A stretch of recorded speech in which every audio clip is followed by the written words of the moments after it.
White cop lies about black woman in court, not knowing she's a high-ranking Navy SEAL. A crisp salute, an unexpected betrayal, and a courtroom packed with tense anticipation. This is the story of a decorated Navy SEAL whose courage in covert missions is rivaled only by her strength in the face of prejudice. When a routine traffic stop spirals into a false accusation, Lieutenant Commander Kiara Devine finds herself trapped by a corrupt lie spun by Officer Bradley Dixon, a policeman with a checkered past and an appetite for power. But here's the twist that stuns the entire court. Kiara isn't just any defendant. She's a high-ranking, fiercely respected Navy SEAL, and now justice is about to take a dramatic turn. The city of Winfield was neither particularly large nor especially small, but it was one of those places that prided itself on its sense of community. The people enjoyed their local diners, their monthly farmers' markets, and the wide sidewalks lined with ancient oak trees. At first glance, it was an unremarkable town with a simmering undercurrent of unspoken tension between its police force and communities of color. Whispered rumors of racial profiling and occasional complaints had created a climate of mild distrust, though most of the population did its best to ignore these undercurrents, telling themselves it was only the stuff of local gossip. Officer Bradley Dixon was born and raised in Winfield. He'd grown up in a modest household, idolizing police movies, collecting toy handcuffs, and dreaming of the day he could wear the badge. In a different era, maybe he could have become a hero, someone who protected the vulnerable and stood for justice. But life had taken him down a different path. The uniform might have been the same one he'd once admired, but the man beneath it had soured over time. Resentment, entitlement, and an inflated sense of power had wormed their way into his perspective. He was known by his peers as the officer who never missed a chance to issue a citation and never lost an argument, even if the truth had to be bent a little. Lieutenant Commander Kiara Devine, on the other hand, had never been to Winfield until recently. She was a woman of grace and quiet confidence, carrying herself with the composed poise of someone used to extraordinary demands. Her line of work wasn't just a job, it was a calling that demanded the highest levels of mental and physical strength. She belonged to the elite ranks of the United States Navy SEALs, stationed out of the famed Naval Special Warfare Command in Coronado, California. She had been deployed multiple times overseas, earning accolades and respect from her peers. Her leadership in fraught, high-risk missions had garnered attention well beyond her immediate circle. There were rumors of her fast track to a senior leadership position, perhaps even heading specialized training programs in the near future. Her presence in Winfield was personal, not professional. She'd come to help her aging aunt, who was dealing with sudden health issues. Kiara was that rare person who would drop anything to be there for family, especially for the aunt who had raised her after her own mother passed away. And so, she took temporary leave from her duties, returning stateside to help. No one in Winfield had any idea that this tall, athletic woman with short cropped hair and a polite but reserved manner was in any way connected to one of the U.S. military's most formidable branches. One fine evening, Kiara was heading back from the local pharmacy, a short drive from her aunt's house. She had a bag of medication in her passenger seat and was already planning the next day's errands, picking up groceries, taking her aunt to a routine checkup, and taking a break to call her commanding officer back at Coronado to check in.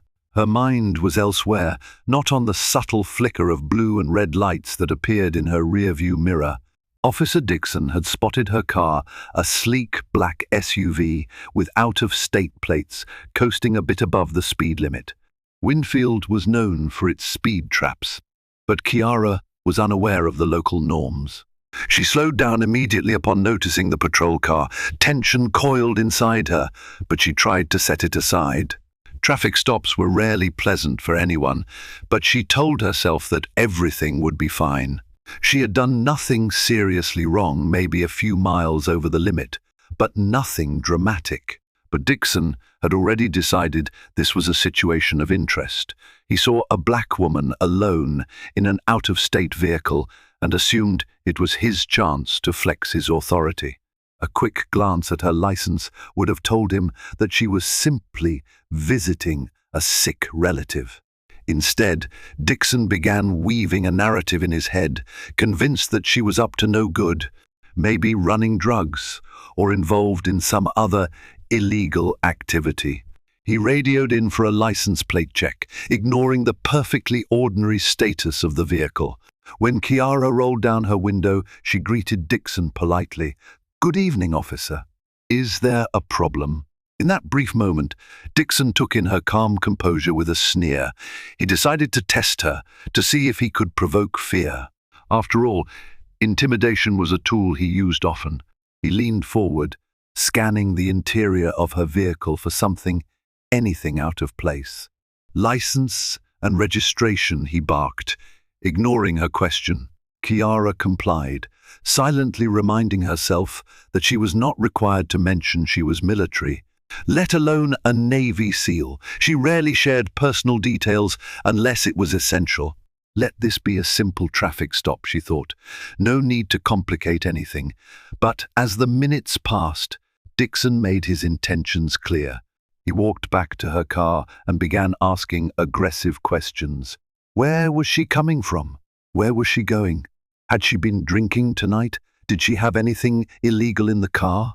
The questions were pointed, accusatory, designed to throw her off balance. Kiara remained polite but firm, providing only the necessary details, that she was in town caring for her aunt, that she had just come from the pharmacy, that she did not drink alcohol at all. Officer Dixon didn't believe her. He asked her to step out of the vehicle, claiming that her eyes appeared glassy and that he smelled something suspicious. Kiara was stunned. She knew this routine. She'd seen it in news stories and heard it from friends. It was the classic escalation from a biased officer who presumed guilt. Still, she controlled her emotions and complied, reminding herself that training for high-stakes missions included mastering one's temper. Dixon performed an invasive search, patting her down roughly, hoping to uncover contraband. When he found nothing, his frustration grew. By the time Kiara was back in her car, there was a sour taste in her mouth.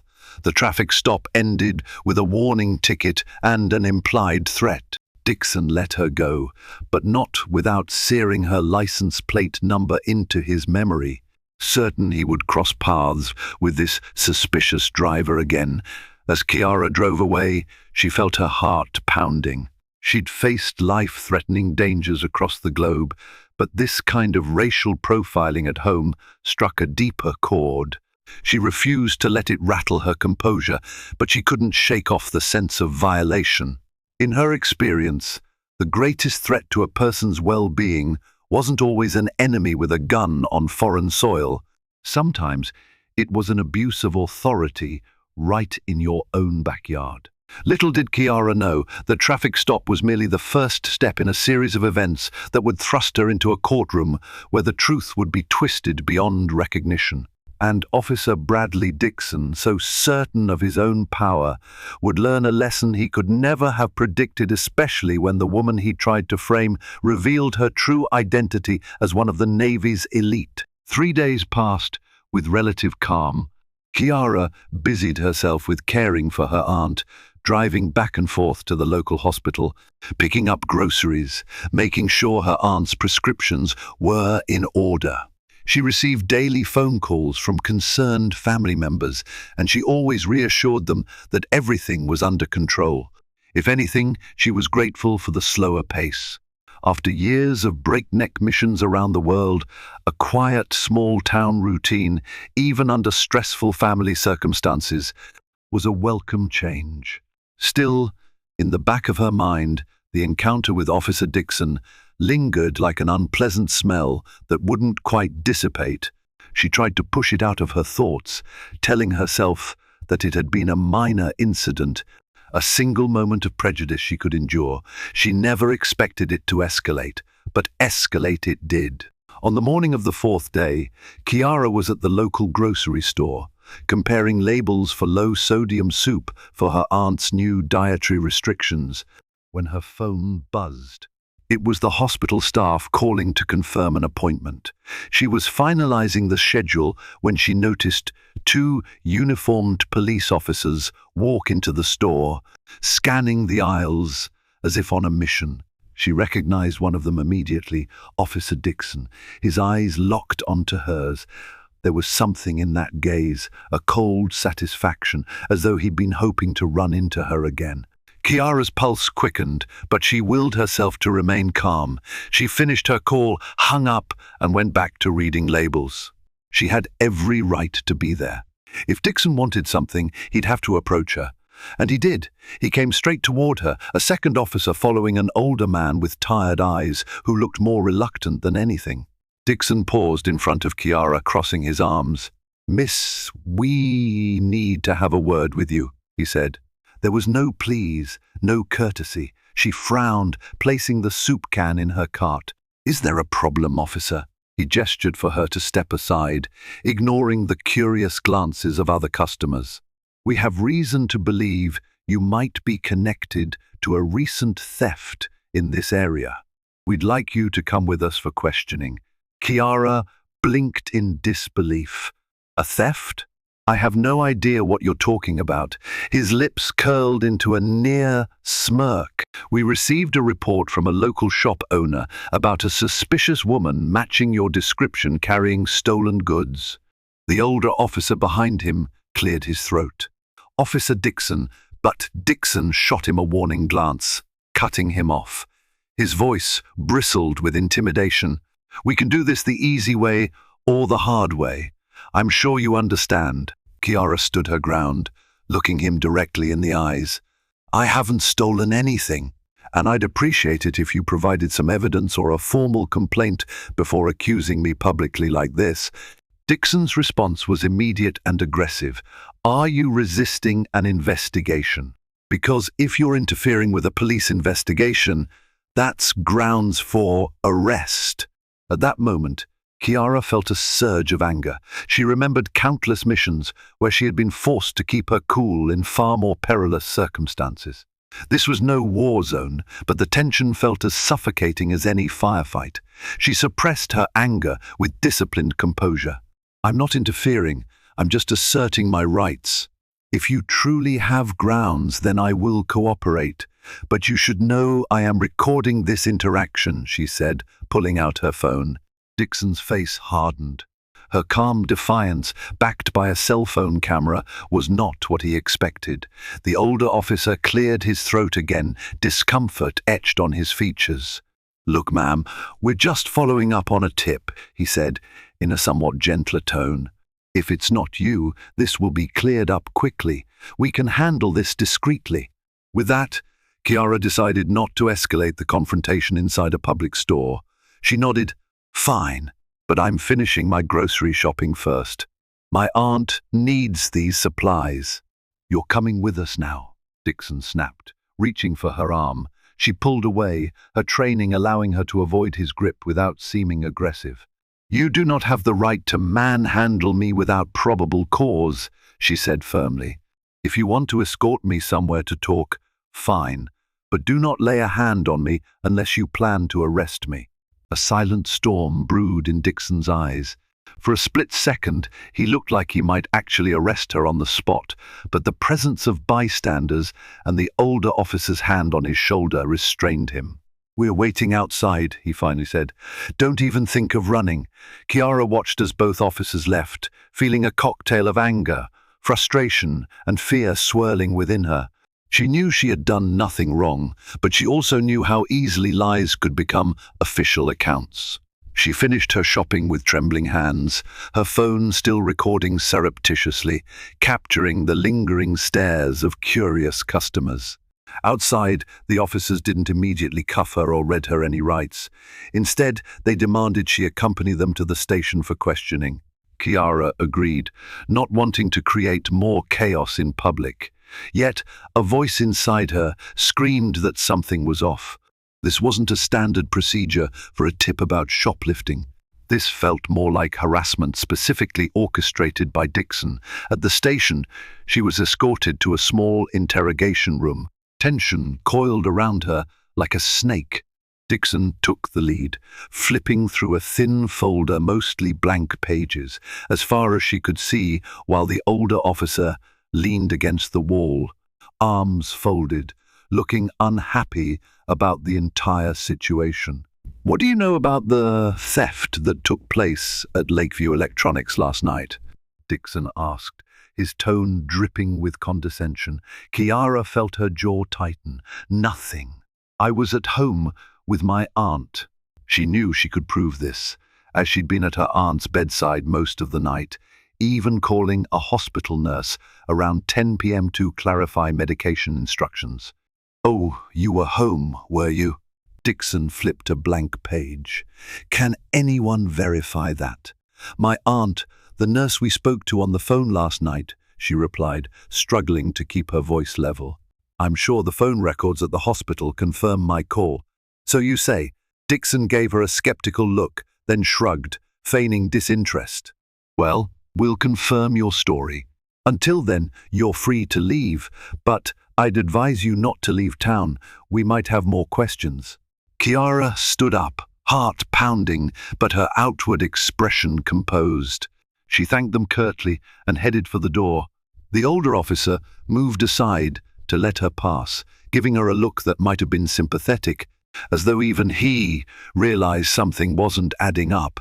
Still, he didn't speak up. Back in her SUV, Kiara gripped the steering wheel. She felt outraged, violated, and helpless all at once. She'd been in the hands of insurgents, endured extreme training, faced dangers that most people couldn't imagine. Yet, somehow, this experience being targeted by her own country's law enforcement for no valid reason hit her like a punch to the gut. She took a few moments to breathe, then started the engine and drove back to her aunt's house, mind spinning with the question, how far would Dixon go?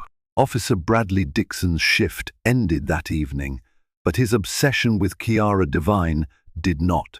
In a cramped office in the back of the police station, he sat hunched over a computer, pulling up her name in various databases. So far, nothing incriminating had emerged, just a standard driver's license record from California, no arrest history, no outstanding warrants. But Dixon wasn't satisfied. He drummed his fingers on the desk, scanning through any detail he could find, determined to piece together a story that would justify his suspicions. In truth, his motives went deeper than the mere suspicion of a random stranger. Dixon had built his career around a sense of superiority that, in his mind, justified any means necessary to stay on top. The prospect of encountering a black woman who refused to be intimidated by him felt like a direct challenge. His mind twisted Kiara's composure into defiance, fueling the notion that she must be hiding something. If she wasn't, why would she be so calm? He convinced himself that he wasn't acting out of racism or personal grudges. He was simply a good cop, doing his job at least. That's the narrative he repeated to himself. Yet a small corner of his mind, the part he'd long repressed, whispered that he was crossing lines. He silenced that voice by reinforcing his zeal. People in this town deserved a safe community, and Dixon was willing to do anything to make that happen, or so he rationalized. As the clock neared midnight, Dixon concocted a plan. He'd gather statements from individuals in the area, plant the seed that Kiara had been snooping around suspiciously, maybe even bribe an informant with a promise of leniency for their own small infractions. If he could link Kiara to any wrongdoing, no matter how minor, he could open an investigation that would place her under the system's magnifying glass. And once you got someone into the system, anything could happen, especially if you knew how to manipulate it. The next day, Dixon's plan kicked off. He visited Lakeview Electronics, the scene of the alleged theft that he'd used as a pretext for questioning Kiara. The owner, a weary, middle-aged man named Miguel, was cooperative but not particularly invested in Dixon's line of questioning. "I'm telling you, officer, I didn't see anything unusual. I only discovered some items missing when I checked inventory." Dixon pressed him. "Do you recall seeing a black woman with short cropped hair anywhere near your store? Possibly around closing time?" Miguel frowned thoughtfully. "Not that I remember. The only people around closing time were a few regular customers. Could have been anyone, though. I was mostly in the back office." He shrugged. "Sorry." Unsatisfied, Dixon offered a leading suggestion. Maybe she was lurking around outside, possibly scouting the place. "Could you have missed her if you were in the back?" Miguel hesitated, as though unsure how to answer. "I suppose it's possible, but I really don't recall seeing anyone like that." Dixon left, frustrated. He needed a witness, any witness, to say Kiara had been there, but the truth was stubbornly refusing to bend. Over the next few days, Dixon made repeated attempts to gather statements against Kiara. He visited other nearby shops. He questioned random passers-by who lived in the area. He even tried to persuade known petty criminals to recall a woman matching Kiara's description near Lakeview Electronics that night. Each time he was met with uncertain shrugs or outright dismissals. Nobody seemed willing or able to collaborate in his fantasy. Meanwhile, Kiara went about her life in Winfield, growing ever more wary. She noticed a police cruiser driving down her aunt's street multiple times a day, catching glimpses of Dixon's face behind the wheel. She'd find him parked on the corner when she went to pick up medication or trailing behind her as she drove to the hospital. The harassment was blatant. She documented everything on her phone, taking photos and recordings, building her own arsenal of evidence in case Dixon took matters further. One evening, as Kiara prepared dinner in her aunt's small, cozy kitchen, she got a call from a restricted number. When she answered, a man's voice, low and slightly shaky, came through. "Miss Devine? My name is Officer Roger Bailey. I work with Bradley Dixon." Kiara stiffened, gripping the phone tighter. "Yes?" "I hope you don't mind me calling," Officer Bailey said, his voice tinged with anxiety. "But I've been seeing things that don't sit right with me. I just wanted you to know. I think Dixon is out to get you. He's been talking to people, trying to dig up anything he can pin on you. He paused, as though unsure how much to reveal. "I don't think it's right. It's not how we're supposed to do things." Kiara's heart thumped in her chest. She gazed over at her aunt, who was half asleep in the recliner. Lowering her voice, she moved into the hallway. "I appreciate your concern. If you're calling me, I assume you disagree with how he's operating." "Yeah," Bailey admitted. "He's been known to push boundaries before, but this time he's really pushing. We had a meeting earlier with the chief, and Dixon claimed you were a dangerous person of interest with a violent streak. He's trying to request surveillance or even a warrant, but the chief wants evidence, and Dixon doesn't have it." Kiara breathed in slowly, her rage carefully contained. A violent streak. The irony of that statement was almost laughable, given that her entire life had been devoted to disciplined service. "Thanks for telling me," she said at last. "Is there anything else I need to be aware of?" Bailey sighed. "Just watch your back, Ma'am. He's got friends in the department who'll vouch for him without question. But, for what it's worth, there are also good cops here who won't back him unless he shows something concrete. So far, he hasn't." After hanging up, Kiara stood in her aunt's hallway, phone in hand, trembling with a fury she seldom allowed herself to feel. She could handle external threats, kidnappers, terrorists, insurgents, but this was a different beast. This was betrayal from within the system she'd fought to protect her entire life.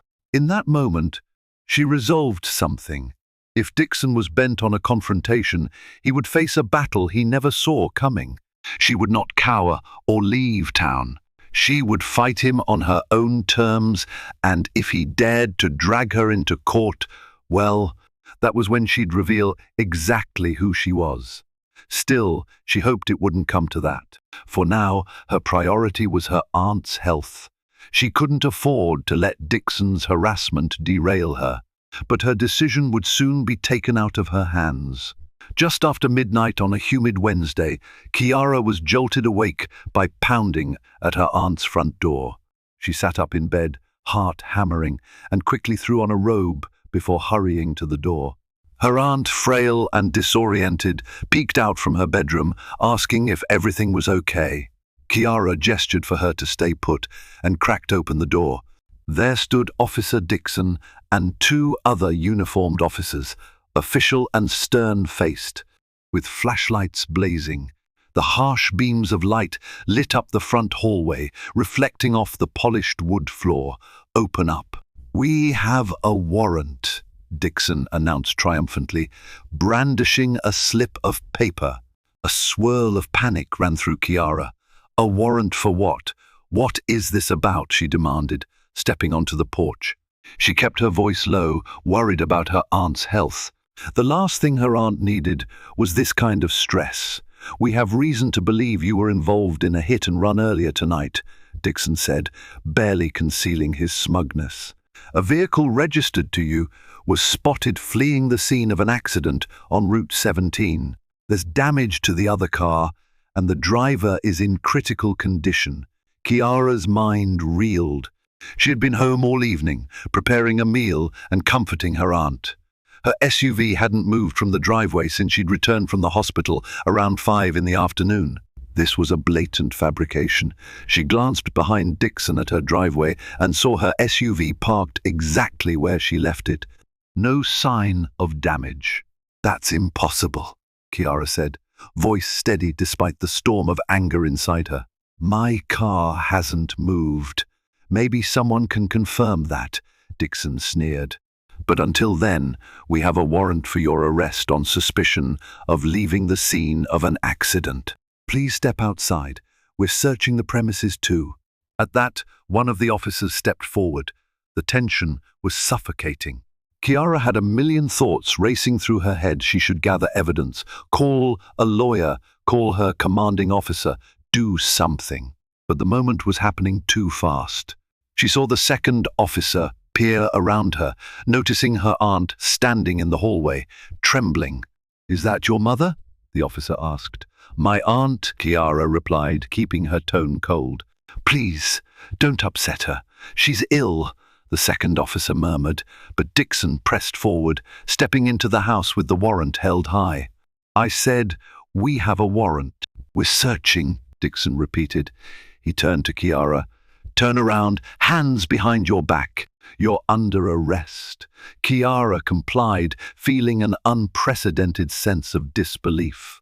She, a Navy SEAL with impeccable service, was being handcuffed on her aunt's porch by a local cop on bogus charges. Rage threatened to overwhelm her, but she summoned her training, forcibly calming herself. She had to think strategically, logically.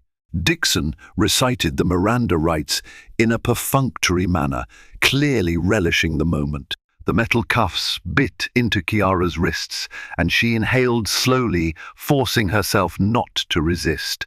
Behind her, she heard her aunt's stifled cry. The second officer gently guided her aunt into the living room, assuring her that they would only be a few minutes. In that swirling chaos, Kiara's cell phone, left on a side table, began ringing. She recognized the ringtone, her commanding officer, Captain Reyes, probably calling to check on her aunt's condition. She mentally cursed that she couldn't answer, but she had no choice now. Dixon led her out to the squad car under the blanket of night, ignoring the neighbors who peeked from behind half-drawn curtains. It was a small town. This would be the talk of the neighborhood by morning. Kiara was placed in the back seat, the cage separating her from the front. She closed her eyes, trying to center herself. She needed a plan.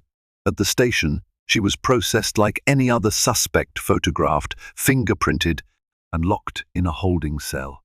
She didn't resist. knowing that any action might give Dixon an excuse to claim she was dangerous. The next step was to call a lawyer or someone with influence. However, she knew better than to reveal her full identity to just anyone. Her history as a Navy SEAL was classified in key respects, and she couldn't just blurt it out without context. But that was likely to come out soon if this escalated to court. Sometime after dawn, a tired-looking public defender introduced herself as Laura Hawthorne. She approached the holding cell, calling Kiara's name. "I've been assigned to your case," she said, stepping forward with a folder in hand. Her expression was puzzled, as if something in her notes didn't line up with the person she saw in front of her. "They're charging you with a felony hit and run. Are you aware of that?" "Yes," Kiara said, keeping her tone measured. "It's false. My car was in my driveway all night." "There has to be some mistake or fabrication," Laura nodded. "I asked if they had any proof, like eyewitnesses, camera footage, or damage on your vehicle." Dixon claims a witness saw a black SUV fleeing the scene. He also claims an anonymous tip said they recognized the driver as you. Kiara grit her teeth. "Anonymous tip, right. What about actual evidence?" Laura sighed. "They haven't shown me anything yet, which is unusual, but the charges are official, so we'll have to wait for the preliminary hearing to see what they've got. In the meantime, can you give me any statements or alibis?" Kiara recounted her evening, including her aunt's condition, phone records, and the neighbors who might have seen her car parked all night. Laura scribbled notes quickly, occasionally looking up at Kiara as though verifying whether she was telling the truth. The unwavering calm in Kiara's voice apparently made an impression. "All right," Laura finally said. "I'll do my best to get you released on bail quickly. You don't seem like a flight risk, and there's no prior record." She paused, fiddling with a pen. "Can I ask you something? Is there anything in your background that would explain why the officer is so fixated on you? I noticed all these side notes about you being dangerous, possibly having combat training." "That's highly specific," Kiara hesitated. She had never hidden her status, but she was also selective about who she told and when. After a moment, she made a decision.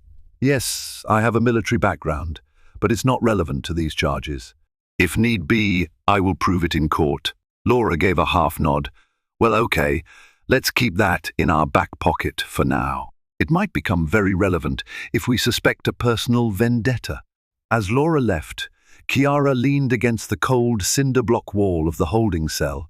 She pictured Officer Dixon likely reveling in this victory, conjuring up more lies. Let him enjoy it, she thought, her jaw set. He had no idea the kind of storm he was about to unleash. If he wanted a showdown, he would get one, and it would take place under oath where. Kiara had every intention of dismantling his false narrative and exposing him for the liar he was. Bail was granted an amount higher than usual for a supposed hit and run, but at least Kiara was released. She returned to her aunt's house under the conditions that she remain in town and check in with her lawyer regularly. Her aunt clung to her, relieved to have her home, but the emotional toll was obvious. Kiara made sure her aunt was comfortable before retreating to her bedroom to make an urgent call to her commanding officer. Captain Reyes listened in silence as Kiara explained the situation in coded terms. She didn't want to reveal too much detail over an unsecured line, but she made it clear that she was facing serious legal trouble over false charges. Captain Reyes assured her that the Navy had resources to assist, especially for one of their own with Kiara's impeccable record. But she also told Kiara that the chain of command would need official documentation before intervening. For now, Kiara was to proceed with her lawyer's advice. A week later, the day of the preliminary hearing arrived. The cramped county courthouse exuded a musty smell of old wood and dust. Kiara stood by Laura Hawthorne's side, wearing a crisp white blouse and dark slacks, her posture a testament to her military bearing. She noticed the curious glances from other attorneys, the typical reaction to seeing an accused felon who looked so composed. Officer Dixon was present, of course, in uniform, flanked by the city's prosecutor, a tall, sharp-featured woman named Andrea Colton. Colton appeared confident, but Chiara suspected that the evidence she'd present was flimsy at best. On Chiara's side, Laura clutched a neat file of documents aimed at proving Chiara's innocence. When the judge, a balding man named Judge Samuel Harding, entered and called the session to order, the tension crackled. Colton began by laying out the basics of the charge. Chiara was allegedly involved in a hit and run on Route 17 at approximately 9:45 p.m. On the night in question, a witness purportedly saw Chiara's SUV speed away from the scene, and an anonymous tip identified her as the driver. Chiara listened calmly, though inside she marveled at how easy it was to fabricate a story when the officer was determined. Laura responded by pointing out there was no physical evidence linking Chiara to the scene, no damage on her vehicle, no paint transfers, no license plate read by cameras, nothing. She insisted that the entire case hinged on the word of a single, unidentified witness and an anonymous tip, which was insufficient grounds for a felony charge. The judge tapped his pen on the bench, giving Colton a mild frown. "Is that correct, Miss Colton?" "You have no physical evidence?" Colton cleared her throat. "Not at this time, Your Honor. The investigation is ongoing. We do have an officer's sworn statement indicating that Miss Devine has a known history of combative behavior, which may point to her mindset at the time." At that, Chiara's stomach twisted. A history of combative behavior. If they were referencing her Navy SEAL background out of context, it could be misrepresented as aggression. But that was not public knowledge. She hadn't revealed it yet. So how did they claim to know? Laura's face reflected confusion. She turned to Chiara, but Chiara simply shook her head. She had no record of violence or complaints. This was entirely new. The judge frowned again. "Officer Dixon, please approach and clarify your statement regarding Miss Devine's alleged combative history." Dixon strode forward. "Yes, Your Honor, I've encountered Miss Devine previously. She was belligerent and uncooperative during a traffic stop, resisting lawful instructions. She has a certain military-style training background that makes her a potential threat." Chiara's eyes narrowed. So he was weaving half-truths, implying she had military-style training, spinning it as if it was something sinister. But he had no idea of her actual rank or service record. He was just using fragments of rumor or gleaned insight to paint her as dangerous. Judge Harding sighed. "I'm going to need something more concrete here.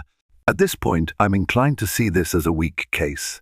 However, since charges have been filed, we will proceed to the next stage. Miss Devine, you will be required to appear for a formal hearing in 2 weeks. The prosecution will need to present more substantial evidence by then, or I'll dismiss the case." Chiara exhaled a silent breath of relief.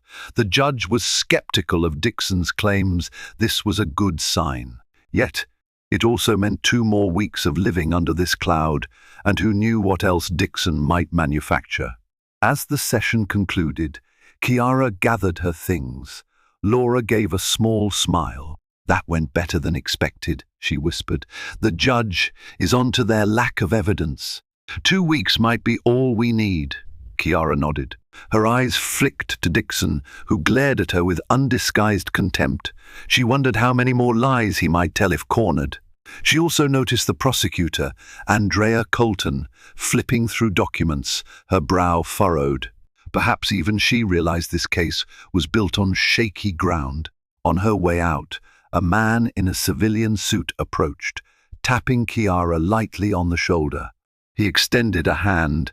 "Lieutenant Commander Devine." She froze. That rank, only a few people knew it. "Yes," she replied warily, glancing at Laura, who looked just as surprised. He lowered his voice. I'm Special Counsel from the Naval Special Warfare Command, assigned to monitor this situation. Name's Timothy Hunt. He showed her a discreet badge, not quite official like NCIS, but certainly government-issued. We've been in contact with your commanding officer. The Navy is aware. We're prepared to provide documentation verifying your status and character references, but we'll do it in a way that doesn't compromise your personal security. Just say the word. Kiara's shoulders relaxed a fraction. I appreciate that. Let's keep it low-key for now. If they push, we'll push back. Timothy nodded. Understood. We'll be in the gallery behind the scenes. Kiara thanked him quietly. For all the stress, she felt a surge of resolve. She wasn't alone in this. The system might be flawed, but there were still pockets of integrity in her lawyer, in certain corners of the Navy, and possibly even in the police department itself. Given Officer Bailey's phone call, Dixon could spin his lies, but sooner or later the truth would punch through. As she left the courthouse, Kiara mentally prepared for the battles ahead. 2 weeks until the formal hearing, and it would be 2 weeks of gathering every shred of evidence. Every phone record, every statement from neighbors and hospital staff. And if the day came when Dixon tried to paint her as some violent rogue, she would reveal the full breadth of who she was. Let him stand in that courtroom and try to outlie the truth of a decorated Navy SEAL's service record. The days leading up to the formal hearing were a frenzy of preparation. Kiara and Laura worked side by side in Laura's cramped downtown office, poring over documents and contacting potential witnesses. They compiled phone records proving Kiara was at her aunt's house the night of the alleged hit and run. Neighbors confirmed seeing Kiara's SUV parked in the driveway all evening. A local nurse at the hospital remembered speaking with Kiara on the phone around 9 p.m., further cementing her alibi. Laura typed a mile a minute, building an airtight defense. We'll list all these as exhibits. Once the judge sees the complete picture, I don't see how the prosecution can proceed. Kiara nodded, but a nagging worry gnawed at her. Dixon will try something else. He won't back down easily. Laura grimaced. I know, but facts are facts. He can't fabricate a hit and run victim and tamper with physical evidence forever. At some point, that car must exist. If they ever produce it, we'll get it inspected. We'll track down the real driver. It's only a matter of time. That same day, Kiara received a text from Officer Roger Bailey. Watch out, Dixon is desperate.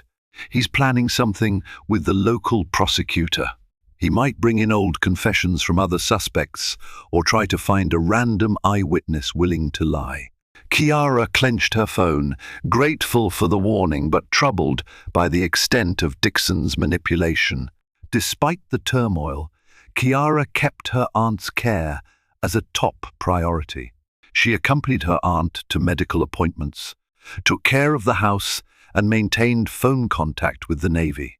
She was touched when a few of her fellow SEALs sent messages of encouragement. The secrecy of her service made it impossible for them to fully rally to her side publicly, but she felt their quiet support. As the hearing date loomed, Kiara decided to provide some of her military records to Laura, just enough to demonstrate that she had an impeccable background, was a decorated officer, and had never once been under suspicion of any wrongdoing. They left out mission details and classified information, of course, but the official commendations alone painted a powerful picture of her character. That's incredible, Laura breathed, reading the records. You have multiple citations for valor. You've served in some of the most dangerous hotspots in the world. And you're telling me they think you'd run from a car accident. This will destroy their credibility in court. Dixon doesn't know who I am, Kiara said quietly. He just thinks I'm some random woman he can bully. Laura's eyes hardened. He's going to regret underestimating you. But tension simmered. On the eve of the hearing, Kiara got another message from Officer Bailey. He's found someone to testify that you threatened them. I don't know who. Be prepared. Kiara's stomach churned. She forwarded the warning to Laura, who responded with a short text. We'll be ready. The courthouse was more crowded than before. Word had spread that a bizarre case involving a local police officer's allegations was coming to a head. Reporters from the small-town newspaper hovered near the entrance, scribbling notes. Dixon stood near the prosecution's table, eyes fixed on Kiara as she arrived with Laura. On Kiara's side, Timothy Hunt, the Navy liaison, sat in the gallery, flanked by two other men in suits who exuded a certain official gravitas. When court was called to order, Andrea Colton presented her case again, but this time she had a so-called eyewitness, a young man wearing baggy clothes and avoiding eye contact. He mumbled that he'd seen Kiara behind the wheel of a black SUV on Route 17 the night of the accident. Under cross-examination, Laura systematically dismantled his testimony. He couldn't recall the license plate. He changed his story about the time multiple times, and he admitted to having been arrested for petty theft in the past month. Worse, he let slip that Officer Dixon had visited him in jail. Next, the prosecution tried to introduce a statement from a confidential informant claiming Kiara had threatened them, but the judge refused to allow it without the informant being present to testify. The entire prosecution case was unraveling at high speed. Laura then took the floor, presenting evidence piece by piece. Phone records, neighbor statements, the nurse's phone log. Each item contradicted the idea that Kiara was anywhere near the accident scene. A hush fell over the courtroom as Laura presented notarized statements from multiple neighbors who'd seen Kiara's car parked from early evening until morning. Kiara herself watched Dixon's face grow redder by the second. Finally, as the coup de grace, Laura held up Kiara's partial military record. Your Honor, my client is Lieutenant Commander Kiara Devine, a decorated officer in the United States Navy SEALs. She has served her country in classified missions overseas, received multiple commendations, and has no history whatsoever of criminal behavior. The idea that she would commit a felony hit and run with no physical evidence defies logic. A collective hush spread across the room. Even Judge Harding looked slightly taken aback. Many in the gallery exchanged glances. They had no idea Kiara was military, much less one of the elite. The judge cleared his throat, reviewing the record. Miss Colton, do you have any rebuttal to this new information? Colton's cheeks flushed.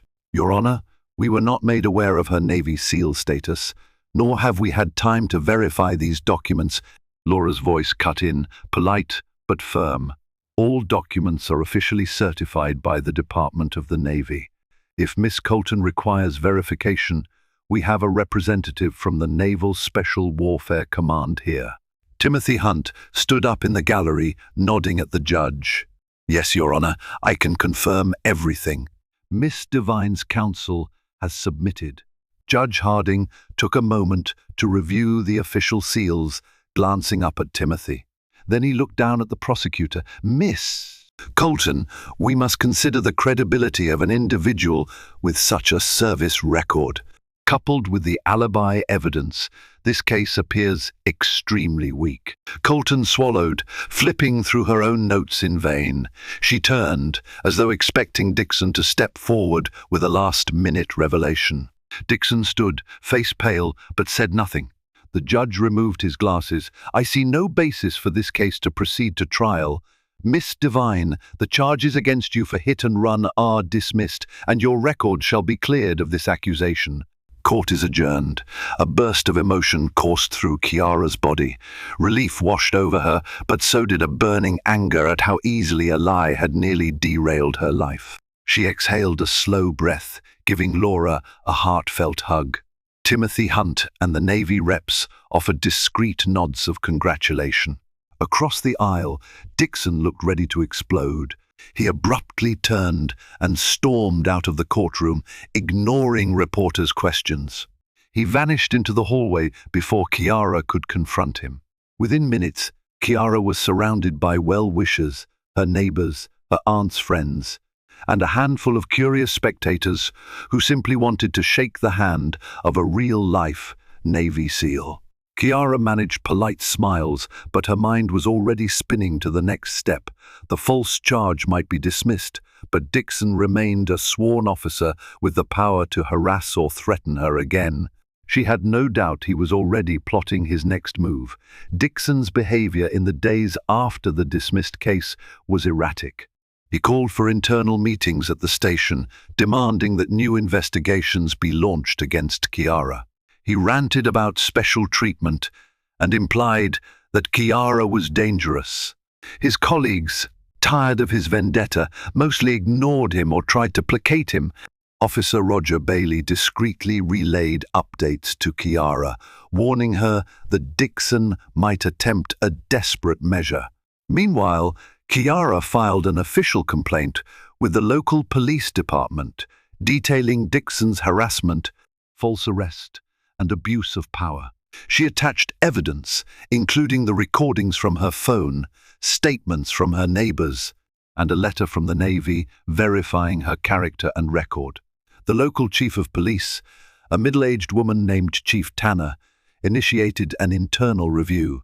She'd always suspected Dixon's zeal crossed the line, but she'd never had such a comprehensive complaint before.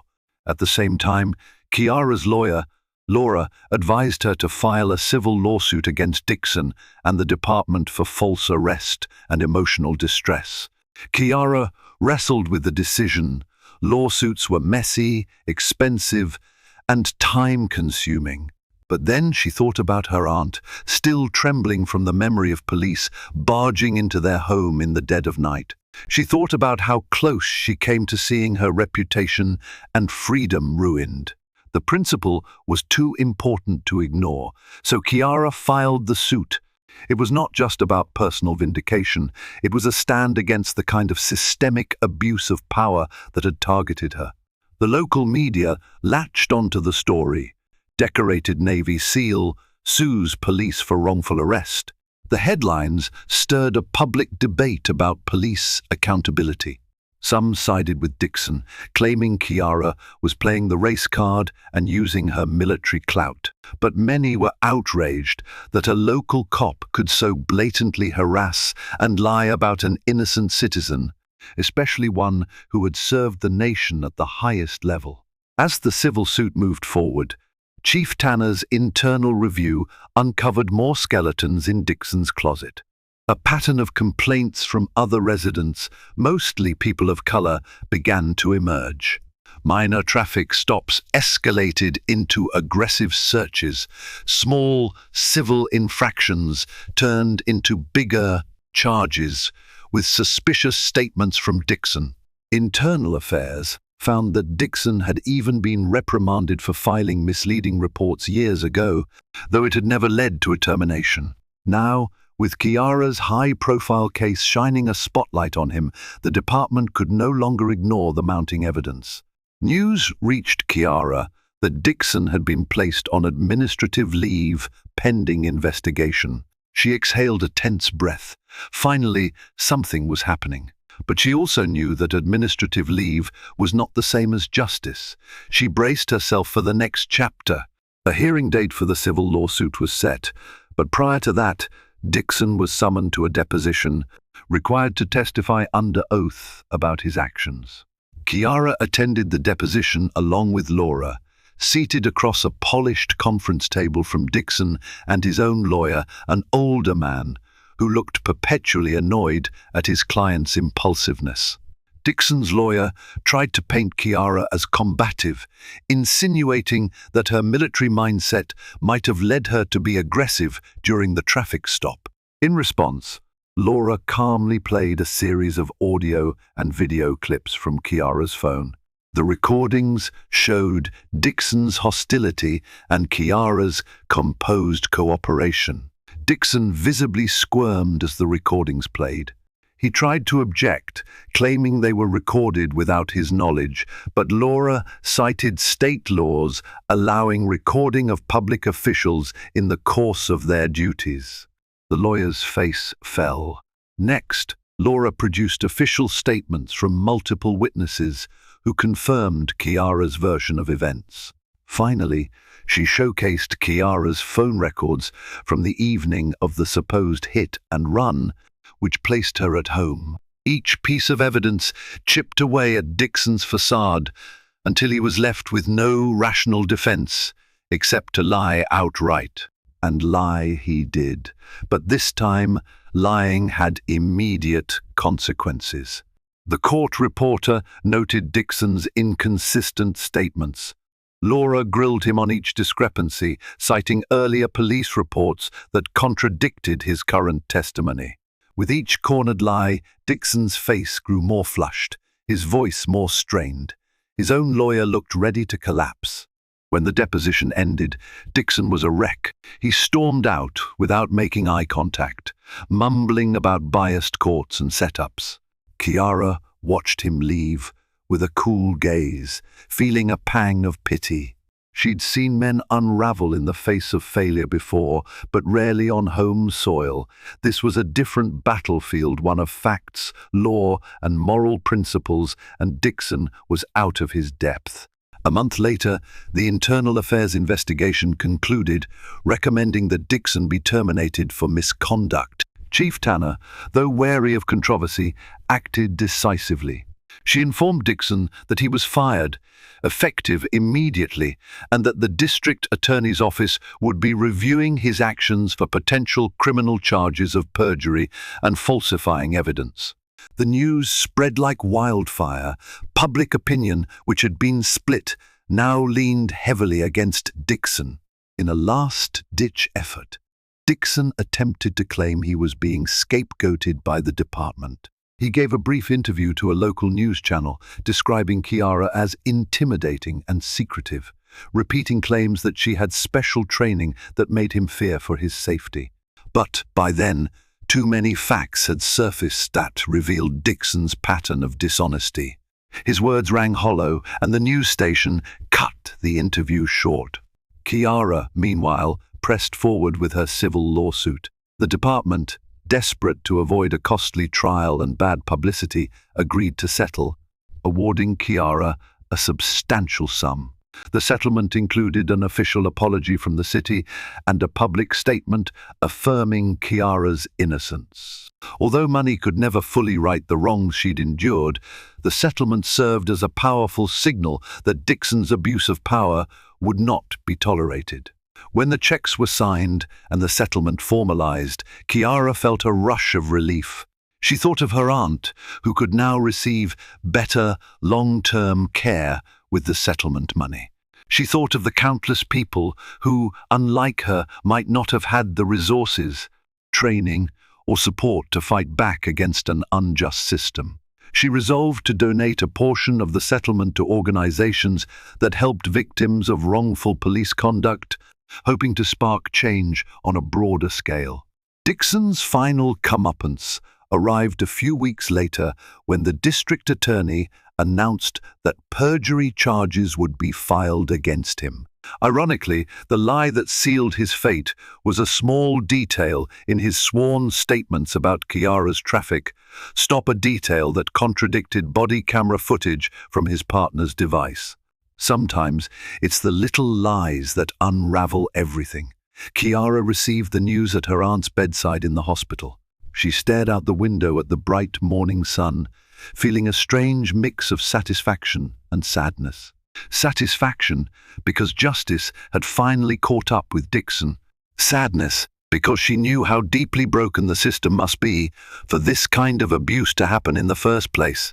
But in that moment, as her aunt's hand rested gently on hers, Chiara realized that sometimes the strongest battles are fought without firing a single round. Her uniform, her medals, her rank as a high-ranking Navy SEAL, these had given her the tools to stand against Dixon. But it was her unwavering sense of justice, the will to protect her loved ones and uphold what was right, that had guided her through the storm. Winfield returned to its sleepy normality over time, but the imprint of Chiara's case lingered.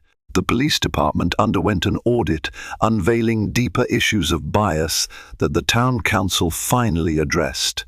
New training programs were introduced, and officers like Roger Bailey were given more support and promotion opportunities. A shift in culture began slowly, imperfectly, but tangibly. Chief Tanner, impressed by Chiara's unshakable resolve, asked her to speak at a community forum on police-community relations. After some deliberation, Chiara agreed, seeing it as an opportunity to foster healing rather than hold on to resentment. She stood at the small auditorium wearing civilian clothes and spoke candidly about her experiences both overseas in the line of duty and at home, confronting prejudice. She didn't mince words about the injustices she faced, but she also offered a path forward, emphasizing accountability and mutual respect. Her words resonated, people applauded. Some even wiped away tears. In that moment, Chiara realized that her presence could inspire change far beyond any settlement check or internal review. If sharing her story could prevent even one more person from suffering under a corrupt officer's thumb, it was worth it. When the forum ended, an elderly woman approached, tears in her eyes. "My grandson was bullied by Officer Dixon a few months ago," she whispered. "Thank you for standing up to him. If you hadn't, maybe he'd still be out there, terrorizing people." Chiara placed a gentle hand on the woman's shoulder. "That's why I had to fight," she replied simply. Later, as the setting sun cast long shadows on Winfield's quiet streets, Chiara returned to her aunt's house. She helped her aunt with an evening routine, then stepped outside to look at the sky. The events of the past weeks had been harrowing, but she had emerged stronger, more certain of who she was and what she stood for. Her phone chimed. A text from Captain Reyes. "We're proud of you, Lieutenant Commander. The team awaits your return when you're ready." Chiara smiled. She would soon go back to Coronado, to the life she'd dedicated herself to, but now with a renewed sense of purpose. Her ordeal had reminded her that the ideals she fought for overseas, the values of justice, honor, and dignity, were just as necessary on home soil. She lingered on the porch, inhaling the cool night air. Once again she was reminded that true courage isn't just about braving firefights in a faraway land. It's about confronting injustice wherever it appears, even in the form of a small-town cop with a badge and a grudge. And sometimes the greatest victory is simply ensuring the truth sees the light of day. This emotionally charged journey of courage and justice has shown us how truth, resilience, and unwavering moral resolve can overcome even the deepest prejudices. From the moment Officer Bradley Dixon first pulled over Lieutenant Commander Chiara Devine to the final hammer of accountability that fell on him, we've seen the power of one individual's stand against injustice and how that stand can inspire us all. Each of us possesses the ability to champion fairness and protect the fundamental values we share.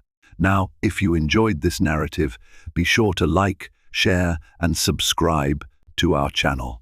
Spread the word so that more people can hear Chiara's story. Your support allows us to continue bringing stories that matter, stories that spark our collective call for dignity and hope. Thank you for watching. And until next time, stay vigilant and stay brave.